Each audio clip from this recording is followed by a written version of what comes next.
I'm Chet.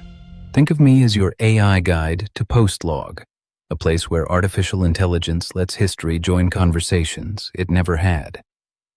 And today, we begin with a peculiar advantage we have over almost everyone who came before us. We know what happened next. After 1776, the Revolutionary War. After 1789, the French Revolution. After 1860, the American Civil War. After Munich in 1938, the Second World War. The people living through those moments didn't. They got up in the morning, went to work, raised families, argued politics, worried about money, made plans for next year. They didn't know what historians would eventually call the times in which they lived. Neither do you. You aren't merely studying history. You're living somebody else's history. Welcome to Postlogue. Our guests really lived. Their writings, recorded beliefs, and historical circumstances are real. But this conversation never happened. Their words are an informed reconstruction, an attempt to imagine what these remarkable people might contribute to questions they never had the opportunity to discuss together. We don't ask you to mistake imagination for history. We ask whether history can help us interrogate the present, and perhaps today, whether the past can interrogate us. Walter? Thank you, Chet. Our subject sounds simple enough. How do values change? But I suspect before we're finished, we're going to find ourselves asking something harder. How much moral disagreement can a society absorb and still remain a society? To help us think about that, Edmund Burke believed inherited customs and institutions may contain wisdom that no single generation fully understands. John Stuart Mill insisted that accepted wisdom must remain open to challenge. Margaret Mead spent much of her life demonstrating that what one culture considers natural, another may regard very differently. And Max Weber examined how beliefs become institutions and how institutions acquire authority. Mr. Burke, Mr. Mill, Dr. Mead, Professor Weber, welcome. Thank you. Let's start with a dangerous little word. Normal. Dr. Mead. Usually it means familiar. We grow up surrounded by certain assumptions, so they become invisible to us. Then we mistake the way we do things for the way things are. But familiarity should not automatically count against a custom. If a practice has survived generations, we should at least ask what function it served before congratulating ourselves for abandoning it. Certainly. But we should also ask whom it served. A custom can survive because it works. It can also survive because the people disadvantaged by it lack the power to change it. Agreed. Longevity deserves consideration, not immunity. Then Mr. Burke and I may quarrel less than advertised.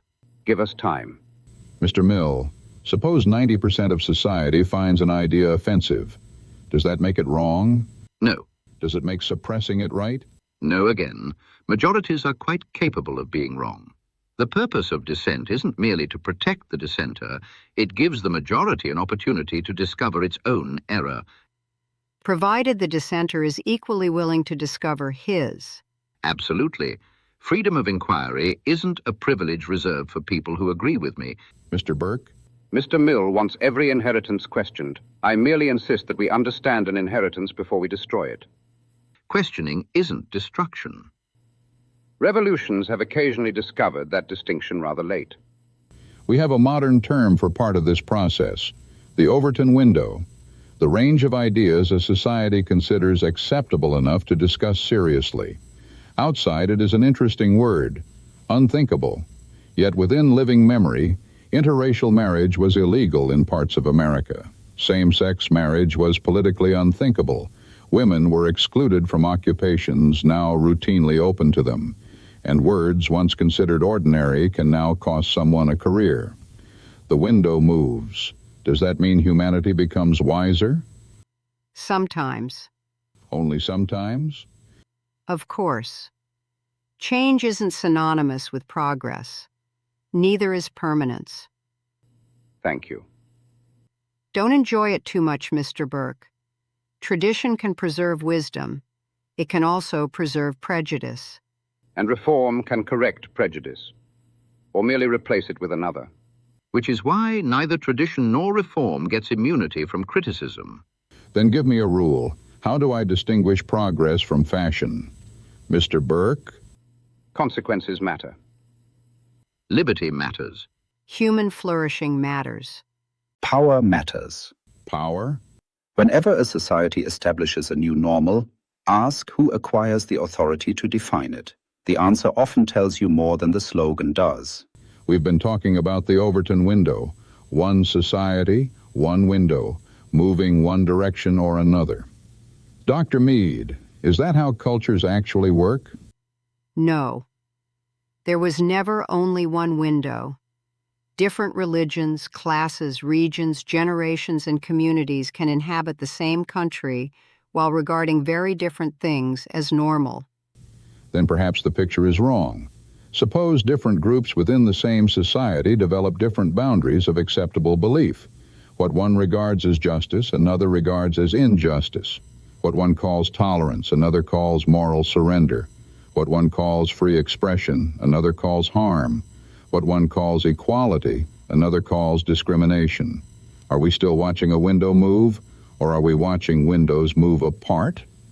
A society can tolerate enormous disagreement. What it cannot tolerate indefinitely is the disappearance of everything held in common. Careful. Shared principles are necessary. Shared opinions are not. I said nothing about unanimity. Good. Because societies that demand unanimity often achieve it by silencing somebody. Perhaps the important question isn't whether people disagree. Human beings have always disagreed. The question is whether disagreement makes coexistence impossible. Professor Weber? And whether they still accept the institutions through which disagreement is resolved. If they do, conflict remains political. If they do not, it becomes a struggle over legitimacy itself. That's a significant distinction. It is often the significant distinction. Perhaps democracy is a kind of flywheel. It doesn't eliminate disagreement. It absorbs some of its energy. You win this election, I may win the next. You pass a law, I challenge it in court. I protest. You argue back. Neither of us has to settle the philosophical question permanently. Mr. Mill, is that democracy's genius? Part of it.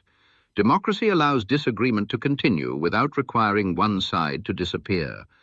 But only if today's loser believes he remains entitled to become tomorrow's winner.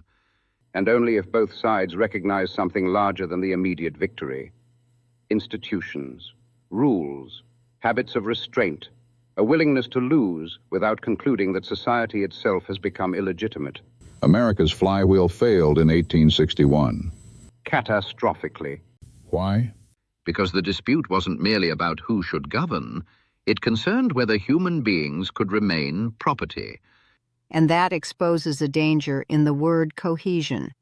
Then cohesion itself isn't necessarily a moral good. It is a social good. That is not the same thing. Without sufficient cohesion, society disintegrates. But no inherited order acquires moral innocence merely by surviving. Exactly. Sometimes preserving order preserves injustice. Then let's make everyone uncomfortable. I'll give you 3 imaginary worlds. Neville Chamberlain reaches an accommodation with Hitler. Hitler takes the Sudetenland and then, contrary to the history we know, he stops. No Second World War. Tens of millions who died in that war remain alive. But Hitler remains in power, and so does the Nazi persecution of Jews and others. Second World, North and South compromise.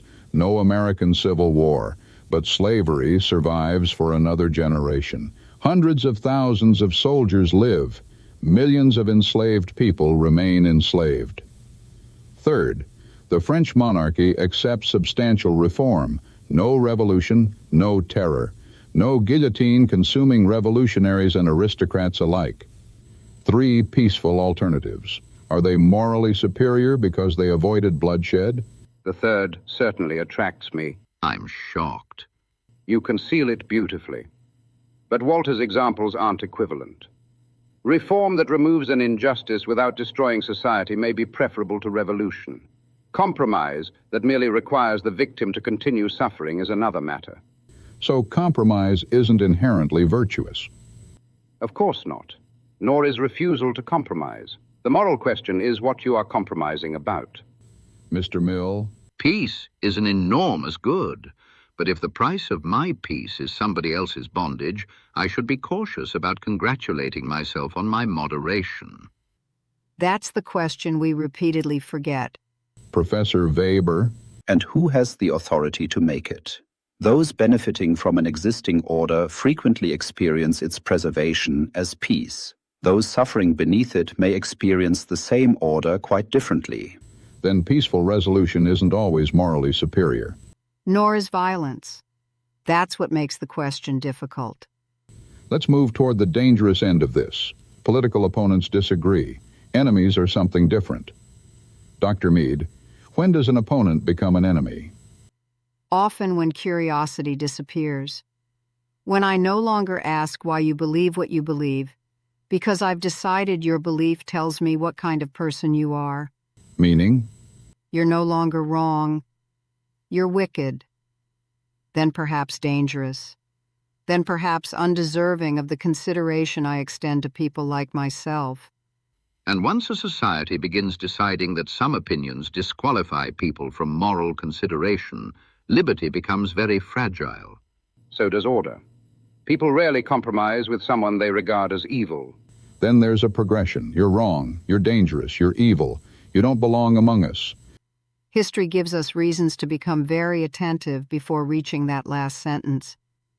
Because once someone no longer belongs to us, Things become permissible that weren't permissible before. now the second problem. Suppose people haven't stopped believing in democracy. They've stopped believing in the institutions practicing it. They believe elections are manipulated, courts are captured, news organizations are propaganda, government agencies serve themselves, money buys influence, universities enforce ideology. The law treats different groups differently. Professor Weber, what happens? Institutions cannot survive indefinitely on procedure alone. Authority survives because enough people regard it as legitimate. And if they don't? Coercion can produce obedience. It cannot produce legitimacy indefinitely. If citizens believe institutions exist principally to preserve the power of those controlling them, then every decision becomes suspect, even a correct decision. But there's a trap here. Suppose the institution isn't corrupt. Suppose people have merely been persuaded that it is. For legitimacy, perception has consequences. A false accusation can damage trust. So can genuine misconduct. So can arrogance. So can secrecy. Once trust is lost, institutions discover that being right is no longer sufficient. Which is why trust accumulated over generations should not be squandered casually. But what if the institution doesn't deserve our trust? Then reform it. And if those controlling it prevent reform? Then, Mr. Mill, you have asked the question that precedes many revolutions. There's another bearing in our flywheel. Truth. Everyone claims to value it. So let's test that claim. Suppose the evidence proves your opponent right, and accepting it cost your side an election, or cost you your reputation, or damages a cause to which you've devoted your life. Do you still want the truth? Mr. Mill? I hope so. Hope. You asked an honest question. It deserves an honest answer. Human beings are remarkably talented at examining evidence rigorously when it threatens somebody else's beliefs. Our own beliefs receive gentler treatment. Now you're sounding like an anthropologist. I'll try to recover. Don't hurry. Dr. Mead, can a society function when groups cease agreeing even about how to determine what is true? With difficulty. Cultures have always maintained different stories about themselves. What's dangerous is losing every shared method for testing those stories against experience. And whoever controls institutions that certify knowledge acquires considerable power. Which is precisely why those institutions must remain open to challenge. And why challenging them merely because their conclusions inconvenience us is equally dangerous. So truth requires institutions. But not unquestioned institutions. Skepticism. but skepticism about ourselves as well as everybody else. And legitimacy. Without it, even truth arrives wearing the uniform of somebody's faction. We began intending to talk about political correctness. Perhaps we've discovered why the label isn't enough. Is it censorship? Sometimes. Sometimes conformity. Sometimes manners. Sometimes power. And sometimes progress? Of course. That's why labels don't solve the problem. They merely save us the trouble of examining it. Historians can look backward and identify moments they call tipping points. The people living through them couldn't. Before the American Civil War, Americans had survived bitter disputes before. Before the French Revolution, France had survived crises before. Before religious wars, Catholics and Protestants had lived beside one another before.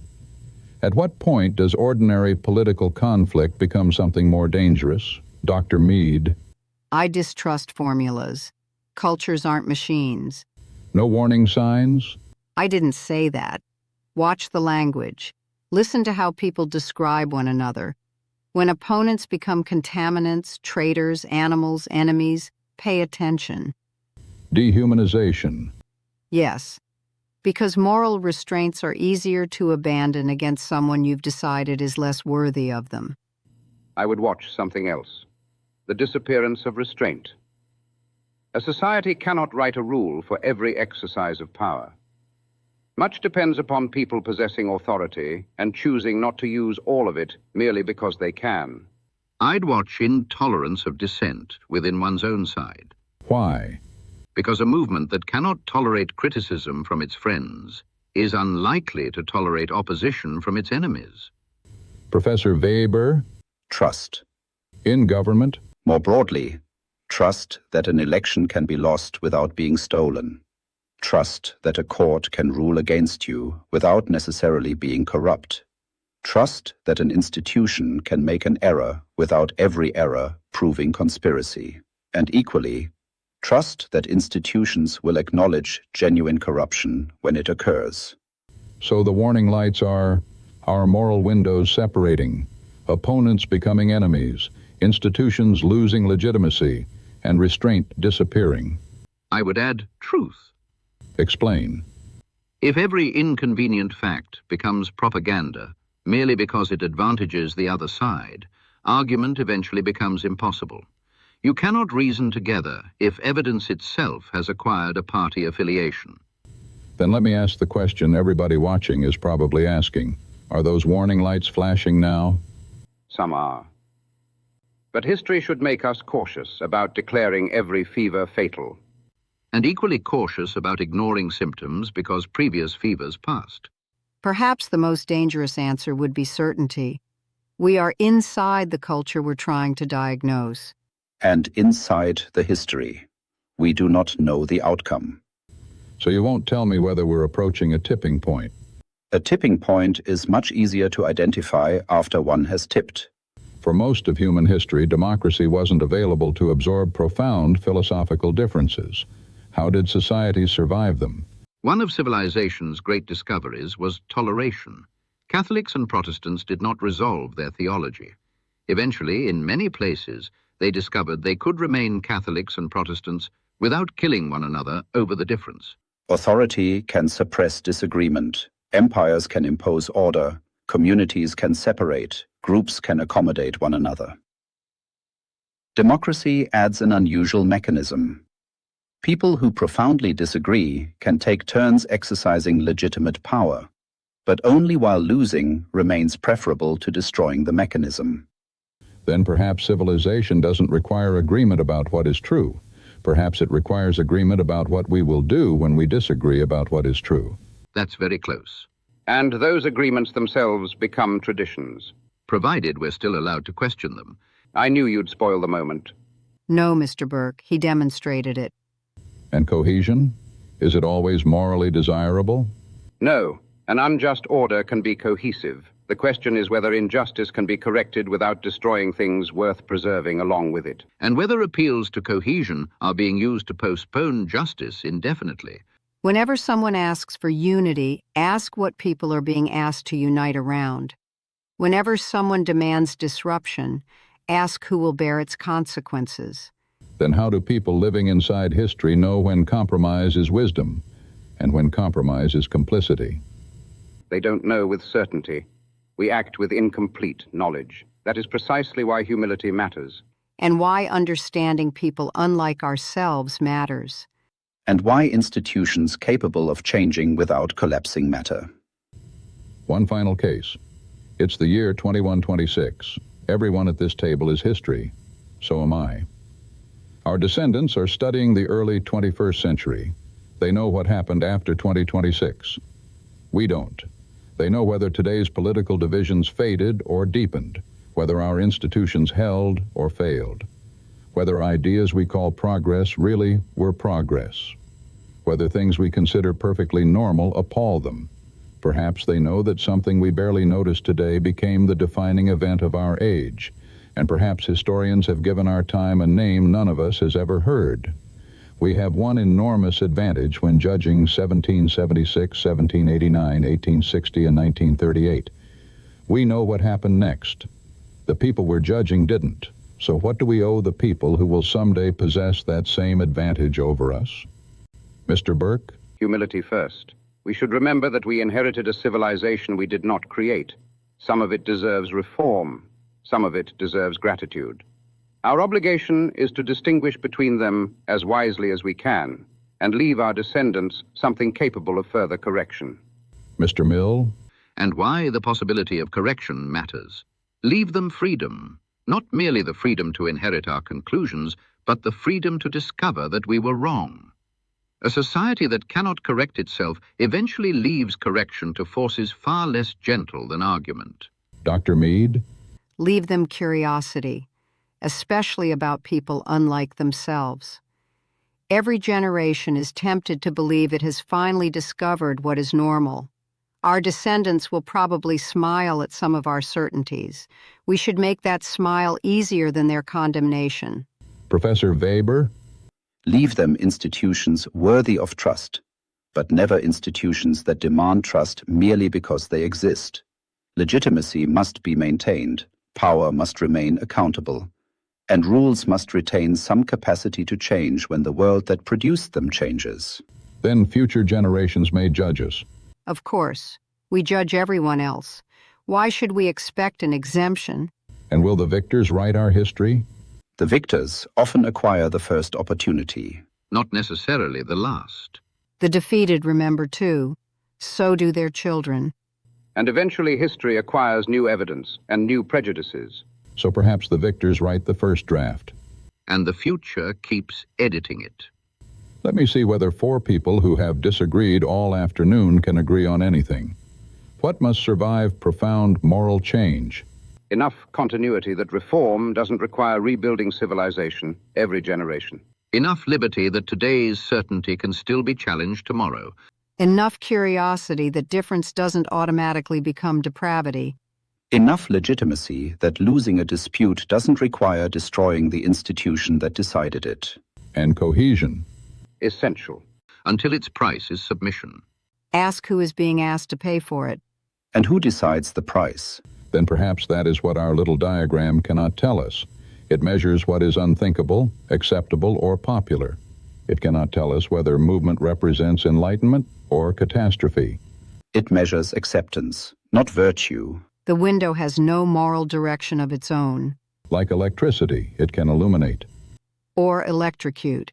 And the window doesn't care which. Windows don't have consciences. People do. Mr. Burke, Mr. Mill, Dr. Mead, Professor Weber, thank you. Before we go, a look ahead. Our next episode comes to us courtesy of a suggestion from one of our Postlogue accomplices who asks, has peace through strength ever actually worked? And what alternatives have nations found for achieving and sustaining peace? To grapple with that question, we've invited four voices who confronted peace from very different places in history. Thucydides, the historian of the Peloponnesian War, who watched fear, power, and competing interests turn rivalry into catastrophe. Augustus, Rome's first emperor, who brought an exhausted republic decades of relative peace through overwhelming Roman power. Golda Meir, Prime Minister of Israel during the Yom Kippur War, for whom military strength wasn't an abstraction. It was a question of national survival. And Immanuel Kant, the philosopher who imagined something radically different, that lasting peace might ultimately depend not upon stronger armies, but upon law, representative government, and cooperation among nations. Power, dominance, survival, institutions. 4 very different encounters with one of humanity's oldest problems. How do we keep the peace? And remember, you have an open invitation to become a Postlogue accomplice. Send us the question you would like to put to history's most consequential minds.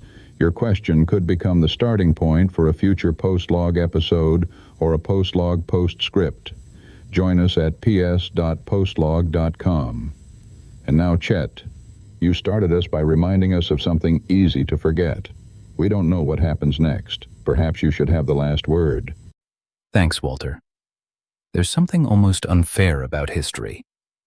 We know what happened next. The people we judge didn't. Your descendants will have the same advantage over you. They'll know which of your fears were justified, which changes were progress, which were mistakes, and perhaps what you failed to see entirely. I may be your AI guide to history, but you are the ones making it. You are living somebody else's history. Martin Luther King told us that the arc of the moral universe is long, but it bends toward justice. The Overton window makes no such promise. It tells us what people are willing to accept, not what they ought to accept. The window has no conscience. You do. This chapter is still yours to write, and you are accountable for what happens next. The past is prologue. Postlogue is eternal.